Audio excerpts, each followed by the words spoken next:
राम राम दोस्तों, मैं हूं आपकी दोस्त और शुभचिंतक और बाबा की एक बहुत छोटी सी सेविका जो अध्यात्म से जुड़े हुए रहस्यों को आप तक पहुंचाने का एक माध्यम मात्र हूं। दोस्तों, सबसे पहले मैं आपसे एक रिक्वेस्ट करना चाहती हूं कि अगर आप सच में भक्ति मार्ग पर चलना चाहते हैं तो ही आप इस वीडियो को देखिए, अन्यथा मत देखिए। ऐसा मत कीजिएगा कि 2-3 मिनट की बात सुनकर आप आगे बढ़ जाएं किसी और वीडियो की तरफ। देखिए दोस्तों, किसी भी बात को समझने के लिए आपको कुछ समय देना पड़ेगा। दोस्तों, आज मैं आपको अध्यात्म से जुड़े एक ऐसे विषय पर चर्चा करने वाली हूँ जो हमारी साधना की सफलता में नींव की तरह कार्य करती है, और वो नींव होती है इष्ट का चयन। अगर हम सर्वप्रथम अच्छी नींव नहीं डालेंगे तो उत्तम घर कैसे बनेगा दोस्तों? और ये घर चाहे भौतिक जगत से संबंधित हो या आध्यात्मिक जगत से।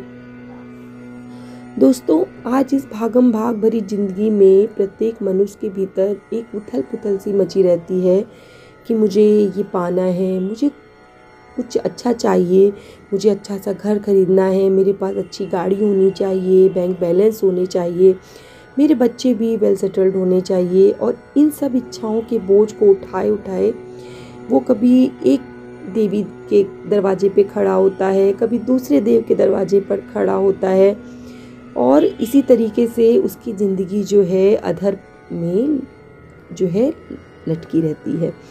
पर क्या आपको इतना सब कुछ करने की आवश्यकता है? हम क्यों अपने ईश्वर से सौदा करते हैं कि प्रभु मेरा काम बना दो, तेरे मैं व्रत रखूँगा, तुझे मैं इतना प्रसाद चढ़ाऊँगा? ये सब हमें नहीं करना है। देखिए दोस्तों, भगवान की भक्ति जो है मन से की जाती है, दिमाग से नहीं, क्योंकि दिल से केवल प्यार होता है और दिमाग से केवल व्यापार होता है। और ईश्वर की प्राप्ति में सबसे बड़ा बाधक है यही जो हम व्यापार करते हैं कि एक आप मेरी इच्छा पूरी करो तो मैं आपको एक चीज़ चढ़ाऊँगा। ये अच्छी बात नहीं होती है। जब हम किसी वस्तु की आकांक्षा से ग्रस्त होते हैं दोस्तों, तो हमारा एकमात्र लक्ष्य होता है उसे पाना, और इसी आकांक्षा में हम एक गलती करते हैं, वो है अविश्वास। आप झट से कहेंगे नहीं नहीं भाई, मुझे तो अपने ईश्वर पर बहुत विश्वास है। पर क्या आपको ऐसा लगता है कि आप सच कह रहे हैं? जरा आप अपने मन में झांक कर देखिए कि आपको अपने ईश्वर पर सच में विश्वास है। मैं सबकी बात नहीं कह रही हूँ कि सभी लोग ऐसा सोचते हैं, लेकिन कुछ एक लोग जो भक्ति मार्ग पर चलना भी चाहते हैं और उनके अंदर इस तरीके का संशय होता है। अगर आपको अपने ईश्वर पर विश्वास होता तो आप उन्हें छोड़कर किसी और मंदिर, मस्जिद, जगह जगह लोग जाते हैं मन्नतें मांगने, आप ऐसा नहीं करते। उन पर आपको ये विश्वास होना चाहिए कि देर सवेर ही सही, पर मेरी इच्छा मेरे जो इष्ट हैं वो ज़रूर पूरी करेंगे, और अगर नहीं भी पूरी करेंगे तो इसमें मेरा कुछ ना कुछ हित होगा। दोस्तों, जो बातें मैं आपको बता रही हूँ ये सब अपने अनुभव के आधार पर बता रही हूँ, क्योंकि मैं भी ऐसा ही करती थी। सबसे पहले जब मैंने पूजा पाठ शुरू की तो बचपन में मुझे शंकर भगवान से बड़ा लगाव था और उनकी मैं पूजा करती थी। उसके बाद कुछ समय के लिए मुझे संतोषी माता बहुत प्यारी लगने लगी और मैंने उनकी व्रत, उनकी पूजा वगैरह शुरू कर दी, और कुछ समय तक बड़ा आनंद था उनकी पूजा में। लेकिन फिर मेरा मन जो था वो भटकने लगा। शायद कोई इच्छा थी जो मेरी पूरी नहीं हो रही थी, और उसी को पाने के लिए मैंने अपने इष्ट बदल दिए और मैंने साईं बाबा की पूजा और व्रत करना शुरू कर दिया, क्योंकि मुझे कहीं से पता चला था कि वो आपकी इच्छा ज़रूर पूरी करते हैं।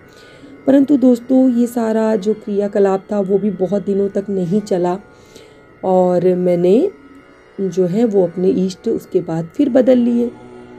पर एक समय ऐसा आया जब मन की आंखों ने साथ दिया, तब मुझे समझ में आया कि मैं कितनी पागल थी। आखिर सारे भगवान तो एक ही हैं, मैं क्यों इन सब चीज़ों में भटक रही हूँ? तो आप पूछेंगे कि क्या हमें सभी की पूजा नहीं करनी चाहिए?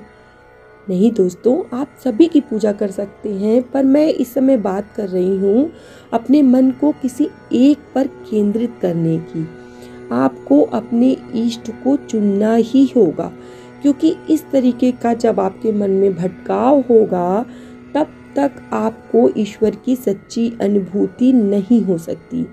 भाई, अगर हम एक समय हनुमान जी के पीछे भागें और दूसरे ही पल माता रानी से गुजारिश करें तो ये तो गलत होगा ना। अच्छा, मैं आपको एक बहुत ही सरल सा उदाहरण बताती हूँ जो आपको अच्छे से समझ में आ जाएगा। मान लीजिए कि आपको कहीं यात्रा करनी हो, बाहर जाना हो, तो सबसे पहले आप क्या करते हैं? आप सबसे पहले किसी अच्छी सी ट्रेन में रिजर्वेशन कराते हैं। कभी कभी तो ये आपकी जो रिजर्वेशन होती है ये कंफर्म होती है और कभी कभी वेटिंग में भी होती है। फिर भी आप निश्चित हो जाते हैं ना कि मेरी सीट तो पक्की है। और नहीं तो आप ये करते हैं कि चलो ऐसा करता हूँ कि किसी दूसरी ट्रेन में भी रिजर्वेशन करा लेता हूँ, या ट्रेन की जगह बस बुक कर देता हूँ। बस में भी एक टिकट करा लेनी चाहिए, ऐसा ना हो कि ये दूसरी वाली ट्रेन भी दिक्कत करे। इसके अलावा एक काम और करता हूँ कि कार ही बुक कर देती हूँ, क्योंकि मुझे इन सब चीज़ों में संशय है। लेकिन आप ऐसा नहीं करते हैं। आप एक टिकट करवाने के बाद बिल्कुल निश्चिंत हो जाते हैं कि मेरी तो एक सीट पक्की है। तो जब आप ट्रेन पर इतना विश्वास करते हैं जो किसी भी तरीके से आपके इच्छा के विरुद्ध कार्य कर सकती है, तो आप ईश्वर पर इतना भरोसा क्यों नहीं करते? एक बात आप हमेशा याद रखिए कि कोई आग्रह अगर आपने ईश्वर से किया है तो आप बिल्कुल कंफर्म हो जाइए कि मेरे बाबा, जैसे मैं बाबा की पूजा करती हूँ, हनुमान जी को मानती हूँ, तो मैं तो बिल्कुल निश्चिंत हो जाती हूँ और सोचती हूँ कि बाबा मेरी बात ज़रूर सुनेंगे। मुझे नहीं मालूम है कि कैसे होगा, पर होगा तो। और मेरा यही विश्वास जो है मुझे अपने भगवान से, अपने हनुमान जी से, अपने बालाजी से जुड़े रहने का जो है वो कार्य करती है। दोस्तों, अगर आपका विश्वास इतना पक्का होगा तो आपकी साधना के रंग को ये इतना चटक कर देगा कि वो आप पर से कभी नहीं उतर पाएगा। आपको ईश्वर के किसी एक रूप पे अपने मन को केंद्रित करना होगा। जब आपकी भक्ति इतनी दृढ़ होगी तो आपके इष्ट को आपकी तरफ मुड़ना ही होगा। उन्हें आप ये जताते रहिए कि मेरी तो सब कुछ बस आप हैं, इस संसार में मेरा आपके सिवाय कुछ नहीं है और मुझे विश्वास है कि आप मेरा साथ कभी नहीं छोड़ेंगे। दोस्तों, इस तरीके की जब भावना आपकी किसी देवी या देवता के प्रति जुड़ जाती है तो समझ लीजिए कि आपके इष्ट जो हैं आपको मिल गए हैं और आपकी साधना जो है वो अब प्रगति पर चल पड़ेगी। तो दोस्तों, आपको आज का वीडियो अगर पसंद आया हो तो आगे शेयर कीजिएगा, और अगर कोई आपको गलती लगी हो तो हमें ज़रूर कमेंट करिएगा।